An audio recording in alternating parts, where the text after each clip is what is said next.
Të dielën në 26 shtator rikthehet ora diellore dhe akrepat e orës do të kthehet pas 60 minuta. Ndërimi i orës do ndodhë në orën 4, kur akrepat do të zhvendosen në orën 3, duke na dhënë mundësinë të flem një orë më shumë.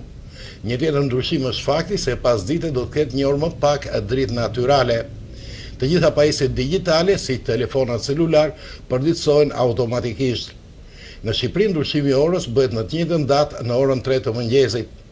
Ora diellore qëndron në fuqi deri në 29 mars 2026, ku si gjithmonë në orën 4 në fuqi hyn ora ligjore e një orë ndryshe si ajo verore. Për saktimin ndryshimit të orës nuk ka asnjëherë datë fikse në të dy rastet, por aplikohet gjithmonë natën mes të shtunës dhe të dielës së fundit të tetorit dhe të muajit mars.